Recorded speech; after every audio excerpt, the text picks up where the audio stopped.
여러분, 혹시 이런 생각 해보셨나요? 내가 매일 거래하는 거래소, 수수료는 매일 나가는데 정작 그 수수료 수익은 누구에게 가고 있을까요?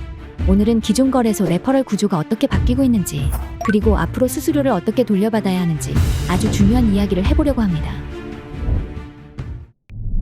지금까지 대부분의 거래소는 레퍼럴, 즉 추천인 구조를 활용해왔어요. 간단하게 설명해서 누군가의 추천 링크를 타고 가입하면 그 추천인에게 거래 수수료 일부가 돌아가는 구조인 거죠. 그런데 이게 문제가 뭐냐? 추천인은 계속 수익을 받아가고 정작 거래하는 나는 별 혜택이 없거나 아주 적은 페이백만 받을 수 있었어요. 이걸 깨버린 새로운 구조가 바로 셀퍼럴 구조입니다. 셀퍼럴 구조는 말 그대로 레퍼럴 수익을 남에게 줄 필요 없이 내가 직접 돌려받는 구조를 말해요. 추천인을 따로 적지 않고 셀퍼럴 전용 링크나 전용 가입처를 이용하면 기존 레퍼럴 수익 구조에 해당하는 금액을 전부 나에게 페이백해주는 형태죠. 이게 왜 중요하냐면 거래소 수수료는 생각보다 굉장히 크기 때문이에요. 특히 선물 거래나 고래버리지 매매를 많이 하시는 분들은 셀퍼럴 적용 여부에 따라 실질적인 거래 비용이 몇십 %까지 차이가 날 수 있어요. 사실 셀퍼럴 구조가 등장하게 된 배경에는 사용자들의 인식 변화가 가장 큽니다. 이전에는 거래소에 대한 정보가 적고 수수료 자체에 무감각한 경우가 많았습니다.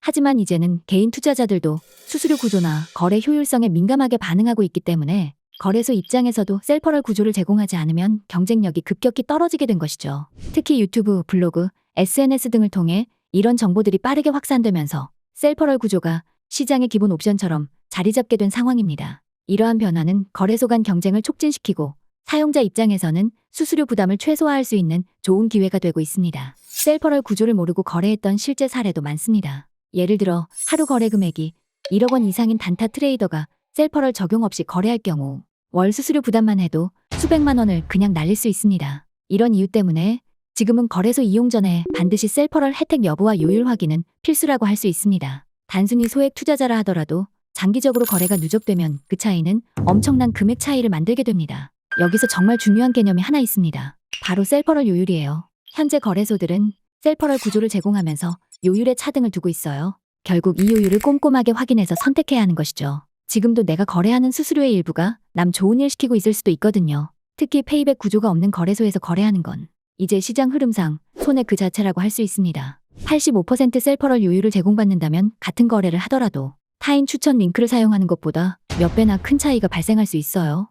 그럼 셀퍼럴 구조를 어떻게 적용해야 할까요? 대부분 거래소는 공식 셀퍼럴 링크나 제휴 링크를 통해 가입해야만 셀퍼럴 요율이 정상적으로 적용됩니다. 이미 계정을 만들어서 거래하고 계신 분들은 셀퍼럴 혜택이 적용되지 않았을 가능성이 크기 때문에 추가 계정을 만들어서 다시 셀퍼럴 적용 후 거래하는 방법을 추천드리기도 합니다. 물론 거래소마다 기존 계정에도 수수료 페이백을 별도로 적용해주는 경우도 있으니 거래소 고객센터에 문의해보시는 것도 좋은 방법입니다. 그리고 셀퍼럴 요율은 무조건 높은 곳이 좋은 것이 아니라 자신의 거래 스타일, 거래 금액, 이용 편의성 등을 종합적으로 고려해서 결정하는 것이 가장 좋습니다. 자, 그럼 가장 중요한 부분이죠. 2025년 기준으로 셀퍼럴 요율이 높은 순위를 알아보겠습니다. 페이백률은 20%에서 최대 85%까지 거래소별로 크게 차이가 나고 있습니다. 여기서 해당 효율 3가지 경우에 대해서 예시를 들어보도록 하겠습니다. 만약 1,000만 원을 거래를 한다고 가정해 보겠습니다. A 거래소의 선물 거래 시장가 수수료는 0.05%입니다. 1,000만 원의 선물 거래를 시장가로 진행하면 5,000원의 수수료가 발생하게 됩니다. 아무런 페이백이 없는 경우에는 이렇게 5,000원의 수수료를 모두 부담하게 됩니다. 그렇다면 50% 페이백을 받는 경우는 어떨까요? 같은 상황에서 5,000원 중 50%인 2,500원을 페이백 받게 되는 겁니다. 85% 페이백 받는 경우에는 그 차이가 더 실감나게 되죠.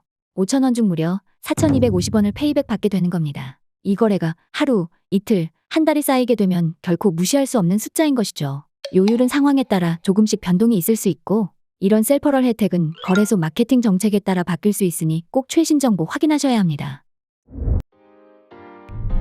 오늘 이야기 정리해볼까요? 첫 번째, 셀퍼럴 구조는 이제 선택이 아니라 필수. 두 번째, 셀퍼럴 요율이 높을수록 수수료 부담이 줄어듦. 세 번째, 셀퍼럴 혜택 없는 거래소 이용은 손해볼 가능성 높아짐. 네 번째, 현재 기준 85% 요율이 가장 높은 수준. 여러분들이 거래소를 선택할 때 반드시 체크해야 할 것은 무엇이 있을까요? 셀퍼럴 구조 적용 여부를 확인합니다. 셀퍼럴 요율이 몇 %인지 확인해야 합니다. 페이백 없는 거래소는 무조건 피하시는 것을 추천드립니다.